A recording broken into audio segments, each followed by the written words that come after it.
Hello friends. మీ జీవితంలో కేవలం ఒకే ఒక్క నిమిషం మీ తలరాతను మార్చగలదా? ఒక్క నిమిషంలో ఏమైతుందిలే అని మనం చాలాసార్లు అనుకుంటాం. కానీ అదే ఒక్క నిమిషం ప్రపంచంలోనే అత్యంత ధనవంతుడైన ఒక వ్యక్తికి ఎలాంటి పాఠం నేర్పిందో ఈ రోజు ఈ కథలో తెలుసుకుందాం. వీడియోలోకి వెళ్లే ముందు మీ సపోర్ట్గా ఈ వీడియోని లైక్ చేసి ఛానల్ని సబ్స్క్రైబ్ చేసుకోండి. ఒకానొక నగరంలో ఒక పెద్ద బిజినెస్ మ్యాన్ ఉండేవాడు. ఆయన ఆస్తి వేల కోట్లు. ప్రపంచంలోనే అత్యంత విజయవంతమైన వ్యక్తులలో ఆయన ఒకడు.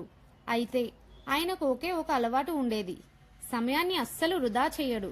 ఒక్క సెకండ్ ఆలస్యమైనా సరే సహించడు. ఒకరోజు ఆయన తన కంపెనీలో అతి ముఖ్యమైన ప్రాజెక్టు కోసం ఒక మేనేజర్ని రిక్రూట్ చేసుకోవాలనుకున్నాడు. అందుకోసం ఒక యువకుని షార్ట్లిస్ట్ చేశాడు. ఆ యువకుడు చాలా తెలివైనవాడు, గోల్డ్ మెడలిస్ట్, అద్భుతమైన టాలెంట్ ఉన్నవాడు. ఇంటర్వ్యూ టైం 10 గంటలకు ఫిక్స్ చేశారు. ఆ యువకుడు ఇంటర్వ్యూ హాలుకి చేరుకునే సమయానికి 10:01 నిమిషం అయ్యింది. అంటే కేవలం 1 నిమిషం ఆలస్యం.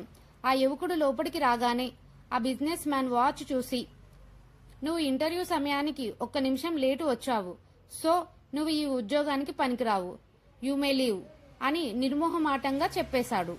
ఆ యువకుడికి చాలా అవమానంగా, బాధగా అనిపించింది. అతడు కోపంతో, సార్, జస్ట్ 1 నిమిషమే కదా లేట్ అయ్యింది, దానికి ఇంత పెద్ద శిక్ష? 1 నిమిషంలో ఏమన్నా మునిగిపోతుందా? నా టాలెంట్ చూడకుండా కేవలం 1 నిమిషాన్ని బట్టి నన్ను రిజెక్ట్ చేయడం ఎంతవరకు న్యాయం అని గట్టిగా అడిగాడు.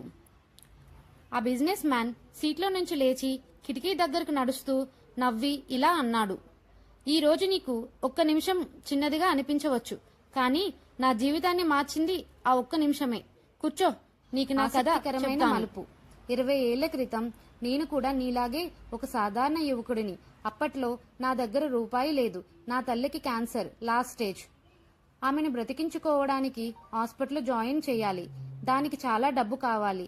నా స్నేహితుడు ఒకడు ఆ రాత్రి 9 గంటల లోపు వస్తే డబ్బు సర్దుబాటు చేస్తానని చెప్పాడు. నేను డబ్బు కోసం పరిగెత్తాను.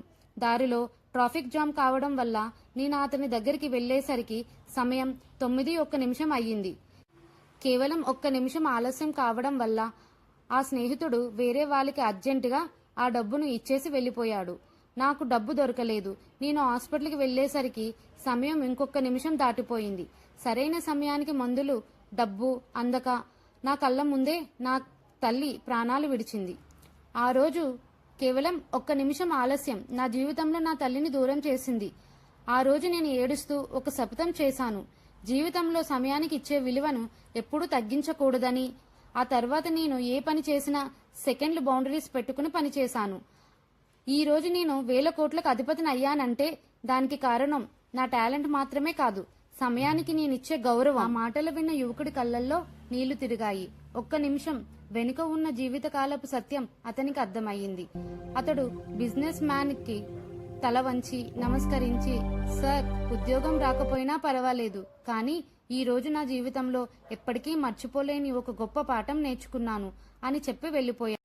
మిత్రులారా, ఈ కథ మనకి చెప్పే పాఠం ఒక్కటే, కాలం ఎవరి కోసమో దేనికోసమో ఆగదు. మనం వృధా చేసే ప్రతి ఒక్క నిమిషం భవిష్యత్తులో మనకు వచ్చే ఒక పెద్ద అవకాశాన్ని లాగేసుకోవచ్చు. రైలు మిస్ అవ్వడానికి 1 నిమిషం చాలు. యాక్సిడెంట్ జరగడానికి 1 సెకండ్ చాలు. జీవితంలో గెలవడానికి సమయపాలన, పంచువాలిటీ చాలా ముఖ్యం. ఇకపై 1 నిమిషమే కదా అని దేన్ని తేలికగా తీసుకోకండి. ప్రతి క్షణాన్ని గౌరవించండి. విజయాన్ని అందుకోండి.